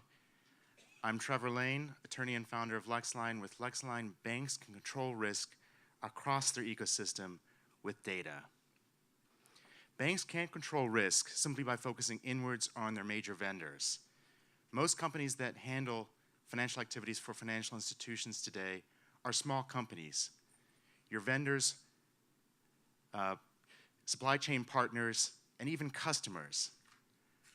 With their poor understanding of risk and compliance, they can bring down the banks and even the financial system. This was the lesson of the last financial crisis and several major data breaches.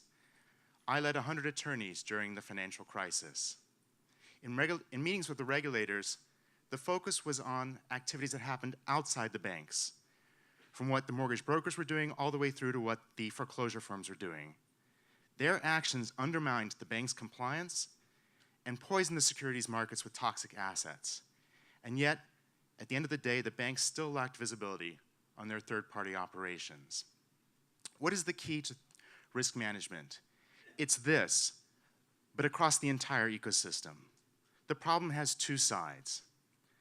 Most third parties lack the sophistication and resources to master the 3 Rs, and banks lack a scalable way to monitor and assist them. Why? Because both sides still rely on manual expertise that's too scarce and expensive for the scale required. To solve the problem, each of these parties needs information that it cannot currently get. The solution is Lexalign, a cloud-based automated platform that extracts information on third-party practices and then instantly delivers customized information they need to attain and demonstrate compliance.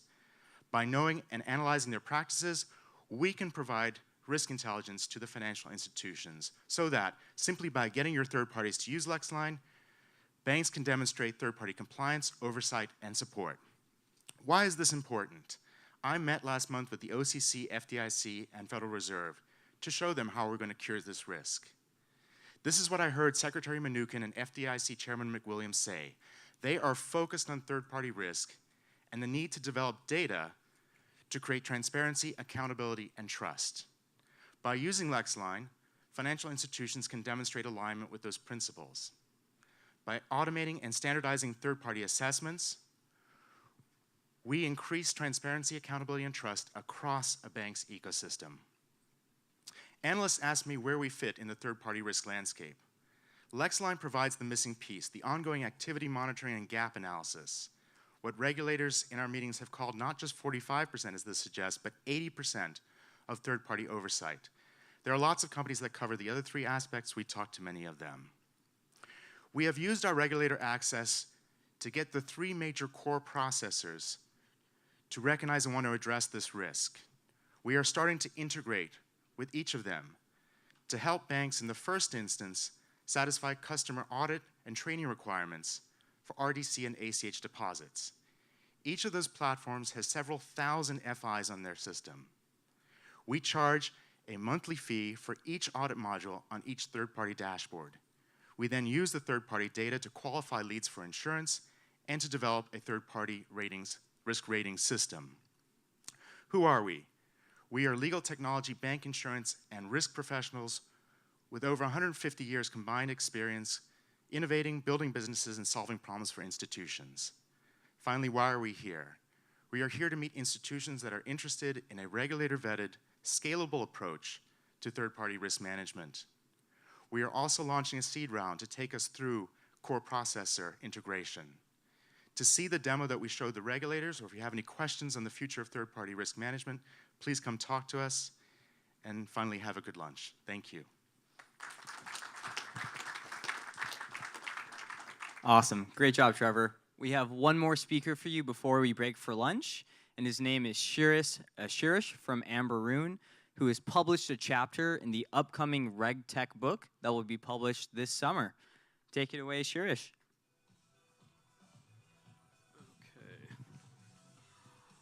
All right. Thank you, Rohit. So, Amberoon helps banks manage their operational risk related to financial crimes. And we do it using modern technology, as you could have guessed from our solution. Now, let's look at the problem here. And those of you in banking are pretty familiar with how banks have been in the news for all the wrong reasons. And this is just in the last 6 months. You've seen CEOs being fired. You've seen banks being called up, paying huge fines, et cetera. I think the more important thing to notice here is that over the last few years, fines have totaled more than about $200 billion. No small number. It's the kind of thing that gets the attention of banks executives, the board members, and shareholders alike. Now, let's take a look at the kind of the under the covers of this problem. So the problem is defined very simply as a $2 trillion problem. That's how much money is laundered through the banking system. Less than 1% of it is actually caught. That's $25 billion. And the other big number is that $70 billion is spent on compliance by banks in catching those criminals. So that $25 billion caught, $70 billion spent in compliance. Where does that go? A bulk of that goes into people costs and legacy enterprise software to manage anti-money laundering inside of banks. So now, the issue, as you can see here, is a business problem which we have actually translated into a technology problem.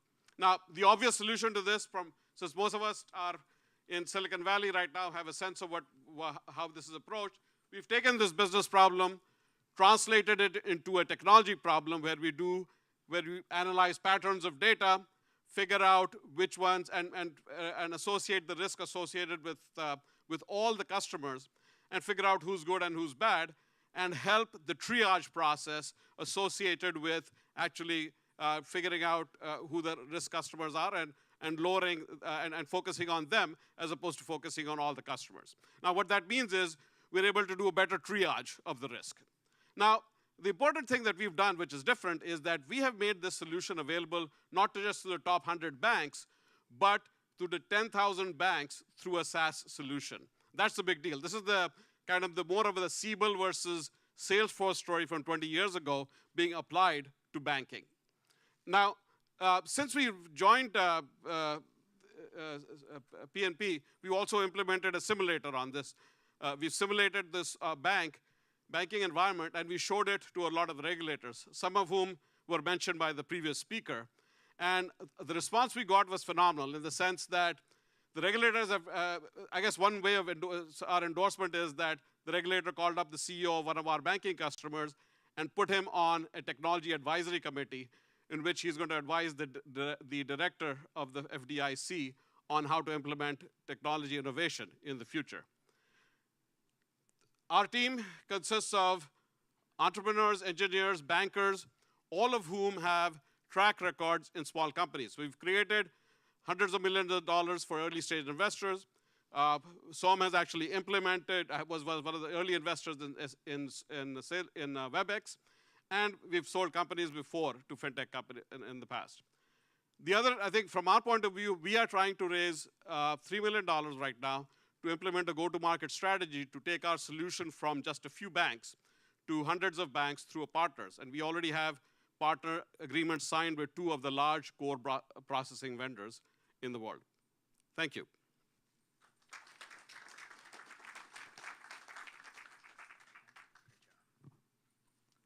Awesome. Thank you, Shirish, and thank you, everyone, for being so patient. Up next, please join us for lunch, which will take place upstairs on the second floor, and we'll see you back here by 12:30. Thank you.